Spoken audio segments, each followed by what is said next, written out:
Okay, hi, Des here from Guitar Lessons Galway. Today I'd like to teach the easiest way to learn bar chords.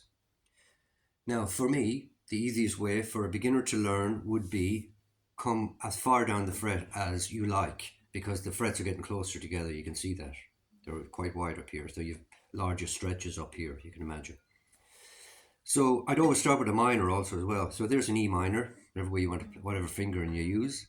I tend to use this sometimes, but teaching I tend to use these because it's easier to get to G and chords like that, and easier to get to C. You can leave two on and leave one on going to G. So that's why I tend to use that for teaching, and this one when I'm playing myself a lot. It's stronger fingers. So now I'm going to a minor. So that's the way I go to it. So with this spare finger, put it over the top of the first finger to give the first finger strength. And most musicians on the planet who've anyway advanced would do that. And when we jump in, we'll use that spare finger on the minor.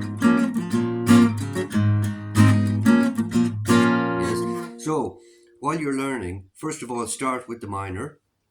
The minor version down here, if you like, and your bar. Now, use the hard tissue on the side of your finger also.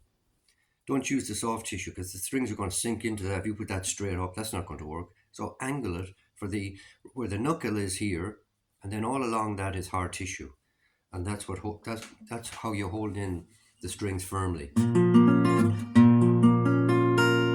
Now, as a beginner, don't worry about getting perfection if you're struggling a bit with a buzzing string and you're not holding a note correctly. Because sometimes, look, you're funking along with sort of a funky rhythm anyway.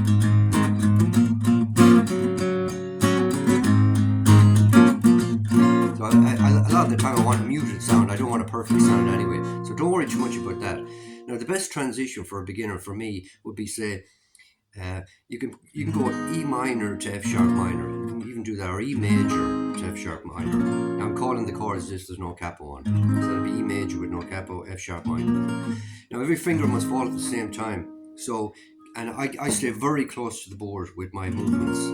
So your E minor is already formed here, if you like, for the bar chord. So just bring them both together as the first finger is going up, and that's how you get into the bar chord. And just practice with that. And a nice transition would be E, F sharp minor, to D, to E, and back to F sharp minor. You get something like,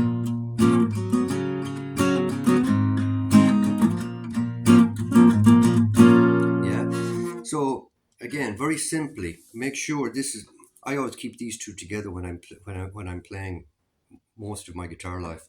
So I just move like so. Keep those two together when I'm holding even the E major, so that when I go to the minor, they're already formed together.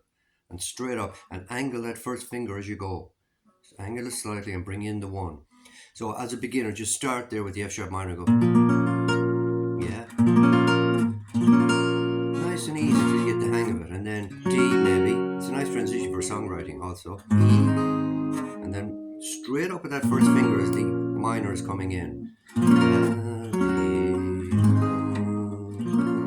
And that's how you start with your bar chords, forming them. And then when you get brave, bring in the F, which would be without the capo. Bring in your second finger onto the G string there. Major.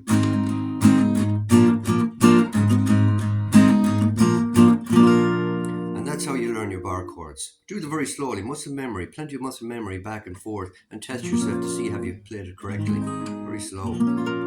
Yeah, and that's how you do it.